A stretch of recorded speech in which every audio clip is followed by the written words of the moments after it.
Bonjour à tous et bienvenue à l'épisode du 9 et des retours du 18 février 2022, donc bon vendredi.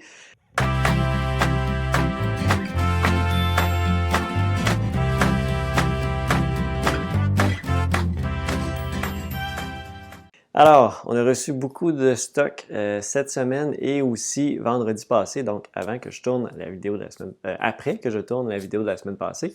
Donc, j'y vais rapidement en rafale avec quand même beaucoup de produits nouveaux, pas nécessairement toutes des grosses boîtes, mais quand même beaucoup de stock.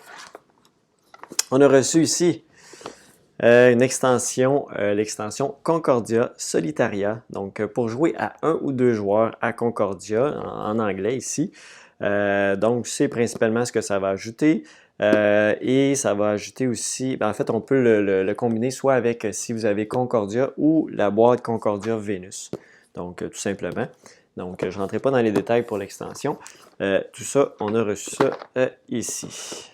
Ensuite de ça, une autre extension qu'on a reçue, l'extension Targi, en fait, Targi l'extension, qui, elle, va rajouter des nouvelles cartes de pourtour de plateau, des nouvelles ressources qui est l'eau. L'eau va pouvoir être utilisée pour aller chercher échanger contre des ressources, échanger contre des points.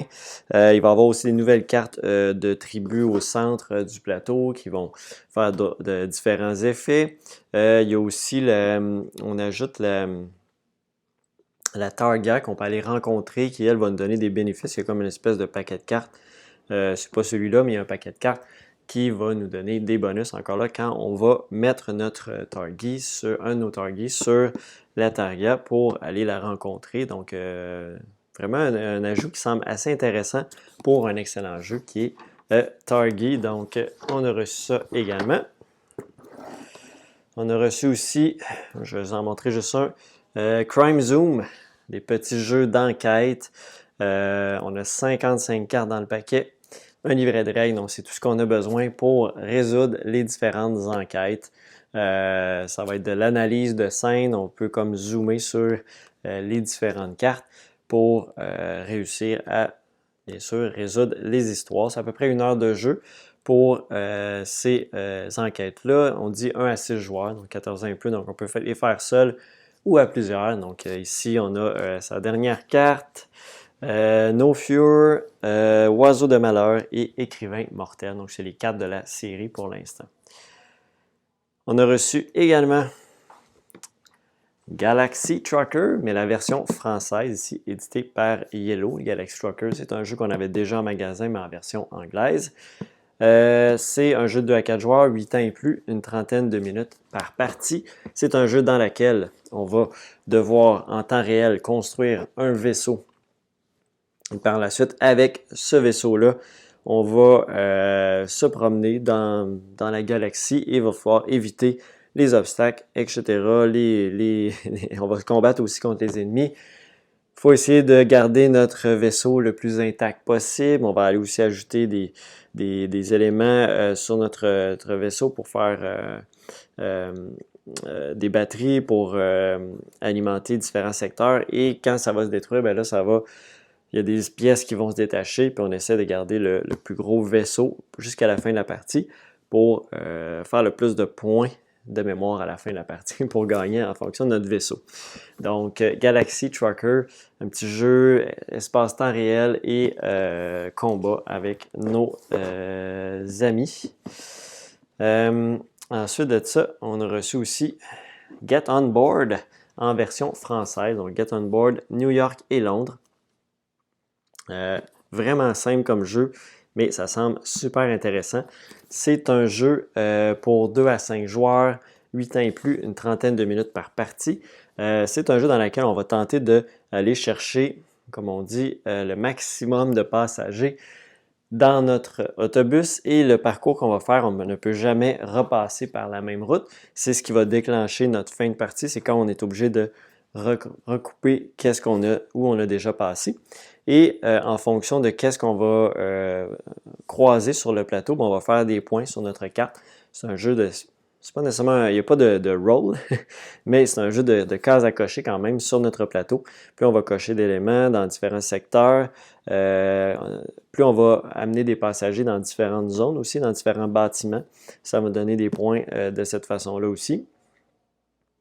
Puis, on va éviter aussi les bouchons. On évite de repasser par des secteurs en fait, qui sont très achalandés, qui vont nous donner des malus, passer par des routes qui ont déjà été utilisées par les autres joueurs.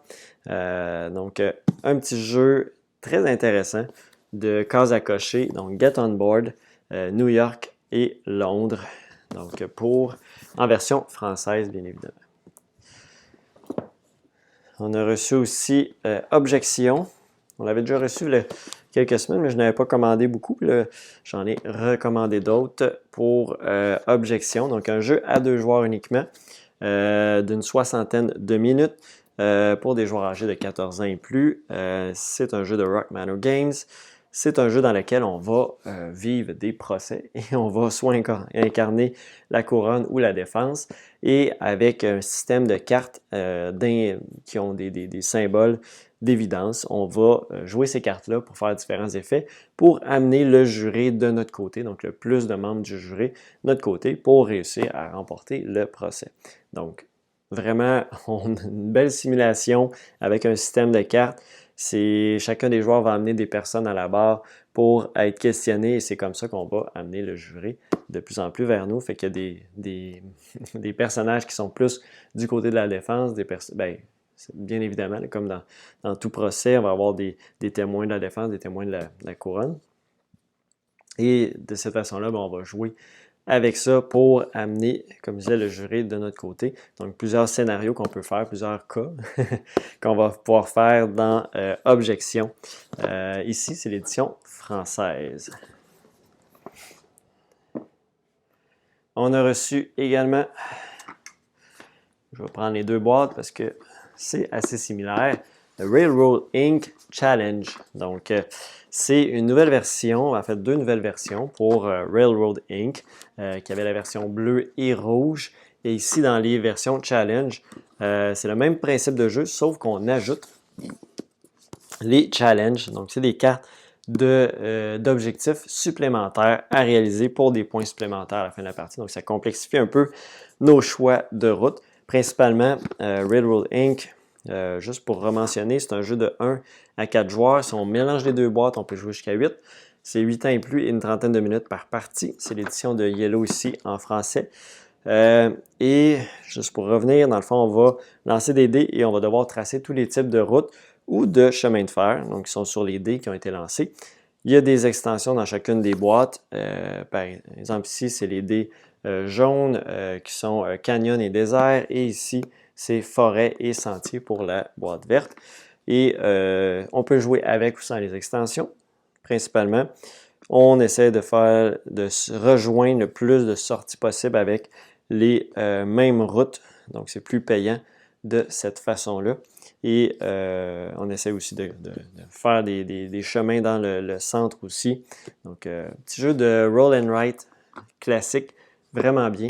Et là, avec les challenges, donc ça ajoute un petit peu plus de piquant avec ces 2 nouvelles boîtes-là pour Railroad Inc. Challenge. On a ensuite reçu aussi Fantastic Fabric. Donc, c'est la version française de Fantastic Factories qu'on avait reçu il n'y a pas très longtemps. En fait, c'est un reprint, puis il y avait les extensions qui arrivaient, qui étaient tout nouvelles il y a quelques semaines pour la version anglaise. Donc ici, on a la version française de Fantastic Fabric. Pas d'extension pour l'instant en français, seulement le jeu de base. C'est un jeu dans lequel on va, comme il est indiqué sur la boîte, bâtir, former et produire. Donc, on va devoir construire une espèce de tableau devant nous de machines qui vont fonctionner avec des dés.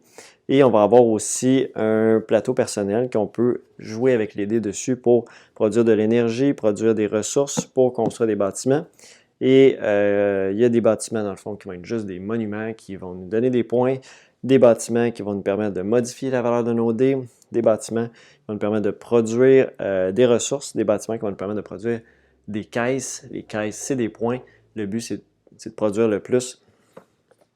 Je ne sais plus ce qu'ils appellent ça, des des marchandises. Des marchandises. Le but, c'est de faire 12 marchandises ou avoir 10 cartes sur notre plateau de jeu. C'est ce qui déclenche la fin de partie. Donc, c'est un petit enjoy building, course. On regarde un peu ce que les adversaires vont faire. En mode solo, on a un petit automa assez simple à gérer avec des dés qui va lui aussi faire des points en fonction de cartes qu'on va lui donner avec des dés qu'on va lancer. Et on peut moduler son niveau de difficulté, quand même assez simple à jouer également. Donc, Fantastic Fabric, c'est 1 à 5 joueurs, je ne l'avais peut-être pas mentionné. 45 à 60 minutes pour des joueurs âgés de 10 ans et plus. Donc, ici, il a reçu en plus le saut d'excellence de Dice Tower pour Fantastic Fabric. On a reçu également la version française de Robin des Bois, les aventures de Robin des Bois. Un jeu pour 2 à 4 joueurs, coopératif de 10 ans et plus et une soixantaine de minutes par partie. C'est un jeu à monde ouvert dans lequel, dans le fond, on a une espèce de gros plateau calendrier de l'Avent, dans le sens qu'on va ouvrir plein de portes sur le plateau tout au long de l'histoire. C'est un jeu hyper narratif. Un gros livre d'histoire, je pense que, je ne me souviens plus combien il y a de pages, mais je pense qu'il l'indique-tu? Non, il ne l'indique pas. Mais je sais que c'est un très gros livre à l'intérieur pour suivre l'histoire, pour aller se promener, et les déplacements, comment ça va fonctionner. C'est avec un système de petits bonhommes qu'on a et qu'on va avoir différentes distances à parcourir. Donc, très intéressant comme concept de déplacement. Donc, assez simple comme jeu. Si on aime l'aspect narratif dans les jeux, je pense que vous allez apprécier celui-là. Et avec la version française, qui est plus évidente à comprendre, effectivement, si on est moins à l'aise avec l'anglais. Donc, les aventures de Robin des Bois. Pour les amateurs de Destinies, on a reçu l'extension Mer et Sable. Donc, je ne m'aventurerai pas trop dans l'extension. Je vais juste mentionner qu'on l'avait reçu. Donc, c'est la première extension du jeu. Donc, elle se joue encore là 120 à 150 minutes, 14 ans et plus pour 1 à 3 joueurs. Donc, pour l'extension Mer de Sable pour Destinies en version française. On a reçu aussi l'extension, pas l'extension, le jeu, le Murmure des Feuilles. Donc, petit jeu édité par Yellow pour 2 à 6 joueurs, des joueurs âgés de 8 ans et plus, une vingtaine de minutes par partie. On peut jouer aussi en solo si on peut, en essayant de battre notre meilleur score.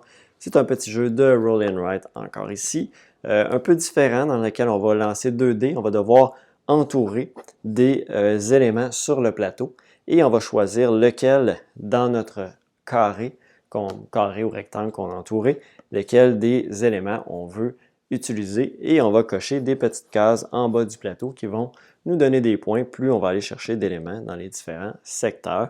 Et il y a 4 saisons, donc 4 saisons de jeu qu'on peut faire si on veut faire vraiment une longue partie. Sinon, on peut jouer une saison à la fois pour une petite partie de vingtaine de minutes. Et donc, c'est pas plus compliqué que ça pour le Murmure des Feuilles. Petit jeu de roll and write tout simple. Donc, ici, le Murmure des Feuilles. On a reçu aussi un autre jeu à thématique forêt, Canopée. Donc, Canopée, c'est un jeu dans lequel on va construire des arbres, attirer des animaux, attirer d'autres éléments sur dans notre zone personnelle. Comment ça va fonctionner pour aller chercher les cartes, c'est assez intéressant. C'est qu'on va avoir trois paquets de cartes. On va regarder le premier paquet. Si les cartes ne nous conviennent pas, on remet le paquet et on rajoute une carte dedans. On prend le deuxième. Si les cartes ne nous conviennent pas encore, on remet le paquet, on remet une carte dedans. Si le troisième nous convient, on peut prendre les cartes. S'il ne nous convient pas, on va remettre une carte dedans et on va prendre une carte du dessus du paquet. Quand on prend toutes les cartes d'un paquet, on va les jouer sur notre plateau. Il y a des canopées qui vont terminer les arbres. Donc, les arbres vont faire les points. Ça va être terminé pour ces arbres-là pour la partie. On va pouvoir rajouter des troncs. On va pouvoir avoir des cartes à effets spéciaux pour chacune des manches. Des cartes qui restent aussi dans le temps avec les animaux. Il faut faire des coupes d'animaux. Donc, toutes sortes de choses dans Canopée, donc construction d'une forêt, thématique super intéressante. Donc c'est un jeu uniquement à 2 joueurs. Par contre, il y a des variantes solo, 3 et 4 joueurs, mais ça reste un jeu à 2 joueurs. Ce qui est indiqué sur la boîte, 8 ans et plus et une trentaine de minutes par partie pour Canopy, donc qui est la version française de Canopy qu'on a aussi également en magasin si vous préférez la version anglaise. On a aussi reçu Harry Potter, l'Ascension des Mange-Morts. Donc, un autre jeu dans la thématique Harry Potter. C'est la version française de Harry Potter Dead Rising. Et donc, dans ce jeu-là, on va... c'est quand même très différent de le Harry Potter Bataille à Poudlard, si vous êtes amateur de l'autre jeu. Ici, c'est un jeu dans lequel on va devoir se défendre contre l'ascension des Mange-Morts. Donc, il va y avoir différentes zones de plateau, dépendant du nombre de joueurs, où les Mange-Morts vont venir faire des effets en fonction de Voldemort, une espèce de figurine qu'on va tourner et qui va faire des effets dépendant d'un lancer de dés qu'on va faire à chacun des tours des joueurs. On va tenter de recruter différents membres, différents sorciers dans notre équipe, pour les différents joueurs, mais ça reste coopératif, et tenter de ne pas avoir tous nos joueurs, tous nos sorciers à l'hôpital, sinon on perd la partie, et on va tenter de notre côté de se rendre à éliminer le plus, envoyer à Azkaban le plus de Mange-Morts pour se rendre au final à Voldemort qu'on va devoir battre, et c'est comme ça qu'on va remporter la partie. Il faut faire attention à ce que les lieux ne soient pas trop corrompus, donc il faut protéger les différents lieux du jeu, et ça ressemble pas mal à ça, grosso modo. C'est un jeu avec des dés, donc différents personnages vont avoir différents dés, et avec ces dés-là, c'est comme ça qu'on va pouvoir éliminer des Mange-Morts, les envoyer à Azkaban, aller recruter des nouveaux sorciers dans notre équipe.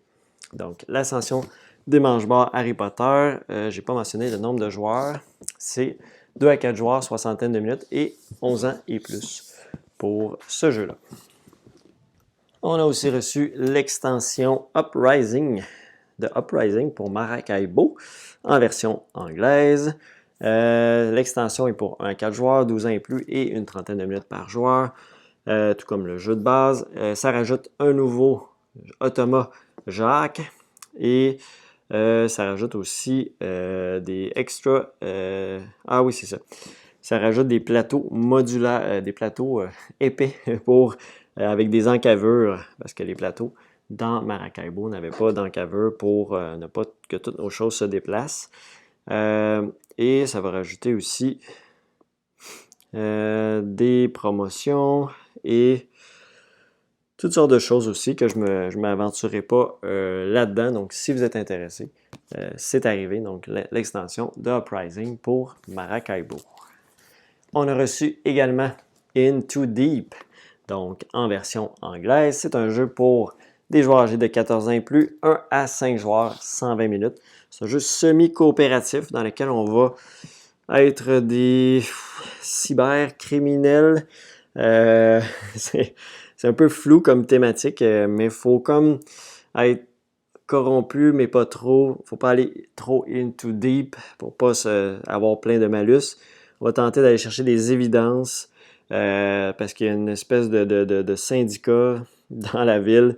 Et donc, pour montrer des preuves contre eux. Et on va se déplacer sur un plateau composé de 8 tuiles pour faire différentes choses dans le jeu. Et pour finalement aller chercher des intel qu'on appelle, qui nous permet de remporter la partie, donc avec les évidences qu'on va avoir collectées. Ça ressemble à ça. C'est un peu flou. J'ai regardé des vidéos, mais j'avais de la misère à tout bien saisir en très peu de temps. Donc, si la thématique, l'artwork, tout ça vous intéresse, c'est Into Deep et c'est un jeu de Burn Island Games. On a reçu aussi le Palais de Jabba, donc un jeu de Love Letter dans la thématique Star Wars. Donc, je sens que ça va être très apprécié. Ça nous dit qu'on va parcourir le repère du Seigneur du crime Jabbalot avec ce jeu de cartes dynamiques qui valorise prise de risque et déduction. Donc, on reste dans le concept Love Letter. Puis on utilise les compétences des héros de l'Alliance rebelle et de Résidents du Palais pour vaincre vos adversaires et mener la mission. Donc, c'est comme ça qu'on va jouer à Love Letter, le Palais de Jabba. Donc, souvent, c'est des petits twists qu'on ajoute dans ces jeux-là. On reste dans le concept Love Letter, tout comme Love Letter Marvel, qui était très intéressant, qui ajoutait une espèce de... Il y avait Thanos qui était le joueur à battre et tous les autres joueurs jouaient en coopératif, mais avec le concept Love Letter, toujours d'aller jouer une carte par tour avec différents effets, des cartes numérotées de 1 à 8. C'est pour 2 à 6 joueurs, une vingtaine de minutes, et c'est 10 ans et plus. C'est en version française aussi, pour le mentionner. On a reçu aussi TTMC format voyage et aussi les TTMC, les grosses boîtes retour en stock. Donc, le TTMC format voyage, ben, c'est tout simplement une version tout petite pour transporter avec nous, avec 860 questions. Donc, c'est sûr qu'il y a moins de questions que la grosse boîte, vu que c'est tout petit. Et donc, ben, ça permet de passer du bon temps. On peut quand même le combiner avec... on peut même combiner avec le gros TTMC, mettre des cartes dedans, etc. Donc, on peut changer tout ça, apporter ce beau petit format qui a un petit plateau aussi à l'intérieur, tout comme la grosse boîte pour jouer. Donc, c'est 2 à 16 joueurs, 14 ans et plus, et entre 42 et 1h37. Bon, c'est très drôle. Et c'est l'édition québécoise de TTMC. Et qu'est-ce que je voulais dire? Ben, TTMC, hein, peut-être pour ceux qui ne le connaissent pas, c'est un jeu de questions dans lequel on va à chacune des questions. Par exemple, si tu te mets combien en Montréal, donc si on se sent très bon en Montréal, on va se mettre 8, 9, 10. 10, c'est des questions hyper pointues. Souvent dans le milieu, 4, 5, 6, c'est des questions assez médium, des fois plus difficiles que d'autres. Et les 1, 2, 3, c'est souvent très, très facile. Donc, si on est 0, ben, on va essayer. Donc, par exemple, la première, est-ce que Montréal est une île? Donc, question très facile pour le 1. Vrai ou faux, Montréal est la capitale de la province du Québec? Encore là, très facile à répondre. Qui a été la première mairesse de Montréal? Donc, la 3, aussi facile, mais bon, certains ne suivent pas l'actualité, peut-être ça peut être plus difficile. Puis la 4, par exemple, qui était le maire de l'Expo qui était le maire de Montréal pendant l'Expo 67. Ça peut être un petit peu plus difficile, effectivement. Donc, à partir de 4. Donc, ça ressemble à ça pour TTMC. On a reçu aussi Oltré en version anglaise. La version française va arriver prochainement aussi, au courant des prochains mois. Jeu de Studio H, 60 minutes, 2 à 4 joueurs, 10 ans et plus. C'est un jeu qui a quand même du langage à l'intérieur, vu qu'il y a des aspects histoire à lire. C'est un jeu coopératif, narratif, dans lequel on va tenter de construire pas construire, mais rénover notre fort. Et on va également mais aider les communautés autour de notre fort. On va aller vivre des péripéties, répondre à des besoins des communautés autour du fort. À chaque fois, on va avancer une espèce de petit marqueur qui va ajouter des éléments sur le plateau, des péripéties, des demandes, des événements. Et on va retourner à chaque fois des chapitres d'histoire qui vont nous indiquer, plus la partie va avancer, comment on va remporter cette partie-là. Donc, Oltré, mélange narratif, coopératif, et qu'on va pouvoir changer les histoires au courant des autres parties. On va aussi moduler la difficulté de nos parties avec les différentes cartes de péripéties qui vont arriver. Et donc, ça ressemble à ça pour Oltré, qui est nominé à l'As d'or pour meilleur jeu initié. Donc, Oltré, c'est disponible en version anglaise pour l'instant. On a reçu également Linkto. Ici, c'est le Linkto Animaux, qui est le nouveau Linkto. Pour ceux qui ne connaissent pas Linkto, c'est un jeu dans lequel on va faire des associations de mots, phrases, etc. à des images. Et il va y avoir 5 niveaux de difficulté. Donc, à chaque fois, les phrases vont changer, ils vont être associés à d'autres animaux. Donc, c'est la façon qu'on va jouer les 5 niveaux de difficulté. Donc, ça peut être assez difficile au 4-5e niveau pour avoir joué d'autres thématiques. C'était pas toujours évident, on hésitait souvent entre plusieurs cartes. On les positionne, on n'est pas certain. Donc, c'est un peu comme ça.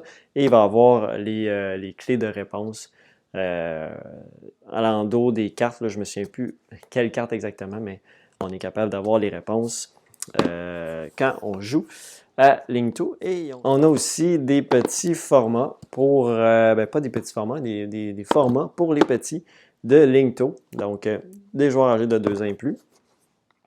Par exemple, ici, il faut associer les fruits avec leurs tranches. Donc, quand on coupe, par exemple, un ananas, ça m'a pris un petit temps avant de comprendre c'était quoi. Mais bon, c'est sûr, j'avais pas lu rien. Là. Et je regardais les images, j'étais pas trop certain. Donc, c'est de la façon qu'on va jouer. Et ici, par exemple, on va avoir les moyens de transport. Donc, on va tenter d'associer les différentes cartes mauves avec les cartes vertes. Donc, ici, par exemple, la voiture avec le drapeau à damier. Des trucs comme ça, donc les différents moyens de transport et qu'est-ce qui est associé à quoi. Donc, des petits concepts très intéressants pour approfondir les connaissances des enfants de 2 ans et plus. Donc, les petits Linkto. On a aussi reçu le projet. Donc, le projet, c'est un jeu d'énigmes, de stratégie, de déduction pour 1 à 4 joueurs. C'est un jeu, je me rappelais ici, les âges 8 ans et plus et 30 à 60 minutes par partie. Donc, ça joue assez rapidement. C'est un jeu dans lequel, dans le fond, on va lire une bande dessinée, une page, et par la suite, on va devoir jouer notre partie pour aller retrouver des indices, des lettres associées à des symboles. Et c'est comme ça qu'on va être capable de retrouver des phrases cachées pour déduire, dans le fond, les différents énigmes. On a aussi des secrets à dévoiler. Donc, c'est un jeu, c'est sûr qu'on va, plus on va avancer, plus on va découvrir des choses dans le jeu. Donc, c'est un jeu narratif, d'énigmes, etc. Ce n'est pas un jeu qu'on va rejouer plusieurs fois. C'est un jeu qu'on va vraiment passer au travers du jeu au complet. Donc, pour le projet, donc pour les animateurs d'énigmes, c'est relativement simple à ce que j'en ai compris au niveau des mécaniques de jeu. Ça peut être le fun avec des adultes, mais il ne faut pas s'attendre à un gros casse-tête non plus. Et peut être très intéressant avec des jeunes aussi. L'aspect lire la BD est très intéressant aussi. Donc, le projet. On a reçu également la nouvelle édition de Dungeon Fighter. Dungeon Fighter est un jeu de 1 à 6 joueurs, 8 ans et plus, et 45 minutes. C'est un jeu très drôle et très fun en même temps. C'est un jeu dans lequel, ça fait longtemps que je n'ai pas joué en plus, j'ai la première édition du jeu, c'est vraiment cool. C'est un jeu dans lequel on va être des héros qui vont se promener dans un donjon. Donc, très simple. On a des armes, faut explorer les différents donjons, il faut affronter les monstres pour gagner les différentes missions. Et la façon qu'on va attaquer, c'est ça qui est intéressant, c'est qu'on va lancer des dés sur une cible et on va lancer des dés de différentes façons. Des fois, on a des malus, dépendant des armes aussi qu'on a. On va devoir lancer les dés. On tente d'être faire le plus de points possible en lançant dans les différentes zones du plateau. C'est ce qui est intéressant et dépendant aussi de quel côté va tomber notre dé, ça va avoir différents effets également. Donc, vraiment simple comme jeu, mais vraiment agréable. Donc ici, on a la nouvelle version, nouvelle édition pour Dungeon Fighter en français. On a aussi reçu la grosse boîte de King of Tokyo, donc Monster Box, qui rajoute plein de monde. Donc, on a Power Up, Halloween et 11 cartes goodies, un plateau à dés, le Baby Gigazord aussi dans cette boîte-là. Et donc, c'est le jeu King of Tokyo, plus ce qui est mentionné, ce que je vous ai mentionné ici. Donc, 2 à 6 joueurs, 8 ans et plus, trentaine de minutes. King of Tokyo, un jeu très simple d'attribution de baffes, tenter de baisser les points de vie de nos adversaires. C'est pas plus compliqué que ça, dans le fond, on va juste se taper dessus. On peut se soigner, il y a certains effets quand on est à Tokyo. Donc, un peu tout ça dans King of Tokyo, tout simplement avec les extensions qui sont incluses dans la Monster Box, qui est quand même pas trop grosse. Je m'attendais, j'ai commandé ça, à avoir vraiment une plus grosse boîte, donc je suis quand même content d'un format légèrement plus gros que ce qu'on a dans la boîte standard. Donc, très intéressant. On a reçu également Glouton Mignon, un jeu de Lucky Duck Game pour des joueurs âgés de 6 ans et plus. C'est une vingtaine de minutes par partie. C'est un jeu qui va se combiner avec une application mobile dans laquelle on va devoir trouver des monstres affamés et ces monstres-là, il va falloir leur envoyer des cartes de différentes couleurs, associer les bonnes couleurs ensemble pour qu'ils soient très contents. Ça se peut si on ne fait pas les bonnes associations, ils ne soient pas très contents. Et on va débloquer une nouvelle carte aussi au courant du jeu. Donc, ça mélange dans le fond l'application où on va scanner les cartes pour jouer, pour nourrir le glouton mignon. Donc, tout simplement, ici en version française. On a reçu également en version française l'île des chats, derniers arrivants, donc qui permet de jouer jusqu'à 6 joueurs à l'île des chats. Ça rajoute un petit jeton ici de Oshax, une figurine de Oshax, des nouvelles pièces, bien évidemment, de chat pour pouvoir jouer à plus de joueurs, des nouveaux poissons, des nouveaux bateaux pour jouer à 6 joueurs, des nouvelles cartes d'objectifs. Ça rajoute aussi des nouveaux trésors uniques, des nouveaux trésors communs. Tout le matériel, dans le fond, pour jouer à 6 joueurs à l'île des chats. On a d'ailleurs reçu aussi l'île des chats, la boîte de base aussi, qui était discontinue. Pour les amateurs de Donjons et Dragons qui veulent renouveler leur livret de jeu, donc on a reçu ici la boîte on appelle ça la boîte cadeau, qui est en fait les livres pour jouer, les livres de base pour jouer à Donjons et Dragons. Donc on a le guide du maître, le manuel des joueurs et le manuel des monstres, en plus d'un paravent pour le maître de jeu. Donc, c'est vraiment un ensemble de départ pour jouer à Donjons et Dragons, tout simplement. Donc, on a reçu ça ici en français. Finalement, pour conclure cette quand même longue vidéo avec beaucoup d'éléments avant de passer au rabais de la semaine, Trésor légendaire, c'est un jeu évolutif, narratif, plus évolutif en fait que narratif, pour 8 ans et plus, 2 à 4 joueurs, trentaine de minutes. Dans le fond, on va incarner des pirates à la recherche de trésors et on va attaquer et piller les autres joueurs. On va tenter d'être le capitaine le plus riche et on va aussi découvrir des choses. On va pouvoir avoir une carte ici à gratter. Donc c'est ça, c'est un jeu qui évolue, qui va modifier, qui va se terminer un jour. Le concept des jeux évolutifs.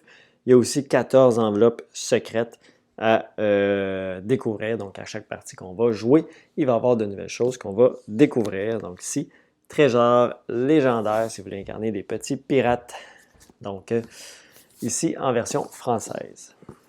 Alors, nos 2 jeux en promotion cette semaine, on a premièrement Monkey qui est en rabais de 20%. Donc, au lieu d'être à 28,99$, on le retrouve à 23,19$. C'est un jeu d'une quinzaine de minutes pour 7 ans et plus et 2 joueurs uniquement. Donc, un jeu à 2 joueurs pour un petit peu plus jeune. C'est un jeu dans lequel on va se déplacer avec notre singe, notre monkey, qu'on va déplacer et on va aller chercher des fruits, en fait, dans les jarres. On va pouvoir aller fouiller dans les différentes jarres. C'est un jeu de pousser sa chance. Donc, on peut, par exemple, révéler ici, « Oh, j'ai un fruit doré. » Donc, quand c'est un fruit doré, il s'en va ailleurs. Il s'en va dans la zone en particulier. Donc là, ça fait certains effets, mais on peut continuer à chercher. Donc, si je cherche, « Oh, j'ai un raisin. » Je peux continuer à pousser ma chance ou décider de récupérer tous ces fruits-là. Donc, si je vais chercher dans la jarre ici, « Oh, j'ai un oignon. » Je ne sais pas trop. C'est un drôle de fruit. Je ne suis pas certain du fruit. Et là, je pourrais décider d'arrêter encore là pour ne pas flancher. Si je continue et que je trouve une banane, bon, je suis chanceux et je peux aller même jusqu'au dernier. Oh non, j'ai retrouvé le même fruit et là, je perdrais tous les fruits que j'ai fouillés et ils se retrouveraient dans les différentes zones au lieu de être ramenés sur mon plateau. Sinon, si j'avais décidé d'arrêter là, je prenais tous les fruits ici. Et le but, c'est d'aller chercher tous les fruits différents avant les autres joueurs. Donc, la grappe de raisin dans les différentes couleurs, parce qu'il y a 2 différentes couleurs de jetons, les bleus et les verts. Donc, comme ça ici, j'aurai déjà 3 fruits. Et le but, si j'ai les 8 fruits, je gagne automatiquement la partie. Même chose pour les dorés. Si on réussit à aller chercher les 4 jetons dorés, on va gagner la partie. Donc, une autre façon, c'est pour aller chercher les dorés, il faut activer nos différents symboles ici, qu'on va devoir, par exemple, ici, si je suis dans le secteur en haut ici, je peux activer mon jeton doré de raisin pour aller récupérer tous les jetons raisins, y compris les A. Donc, je peux récupérer le A de cette façon-là. Donc, c'est pas plus compliqué que ça pour Monkey. Un petit jeu très, très simple à 2 joueurs de pousser sa chance pour Monkey. Et on a aussi un jeu un petit peu plus gros ici avec The Hunger. Les versions françaises et anglaises sont en spécial. Donc, j'ai la version française ici qui est normalement à 67,99. On la retrouve à 50,99. Et la version anglaise qui est normalement à 51,99. On la retrouve à 38,99. C'est un jeu dans lequel c'est pour des joueurs âgés de 12 ans et plus, 2 à 6 joueurs, une soixantaine de minutes par partie. C'est le jeu dans lequel on va vivre une course. On est des vampires, dans le fond, on va faire une espèce de course pour aller manger le plus d'humains possible et récupérer une rose aussi.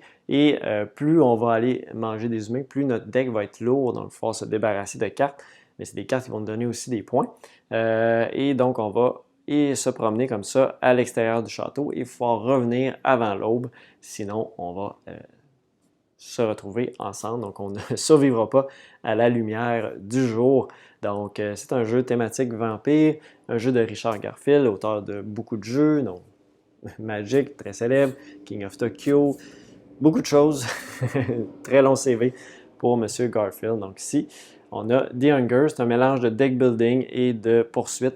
Dans le fond, on va sortir du château, notre deck de cartes va nous permettre de se déplacer dans The Hunger. Donc, c'est ça pour ce jeu-là qui est en spécial en version française ou version anglaise pour The Hunger à 25% de rabais. Donc, c'est ce qui termine notre épisode du 9 et des retours de cette semaine. Merci beaucoup d'avoir écouté. Abonnez-vous à la chaîne YouTube pour recevoir les avis pour les prochaines vidéos qui vont sortir. Je vais essayer dans les prochaines semaines aussi, de sortir d'autres éléments que des épisodes du 9 et des retours. On va voir dépendant du temps que j'ai aussi. J'ai un petit concept que je vous ai déjà parlé de conseiller virtuel, donc présenter des jeux très rapidement pour donner des aperçus qui vont être en lien aussi sur les différentes pages de la boutique, des produits. Donc, c'est mon but éventuellement de faire ça. On va voir avec le temps que j'ai aussi, mais pour l'instant, c'est les épisodes de 19 et des retours. Donc, si vous ne voulez pas manquer, sonnez la petite cloche aussi pour être avisé dès qu'il y a un nouvel épisode qui sort à chaque vendredi pour 19 et des retours. Donc, merci encore et à la prochaine. Bye bye.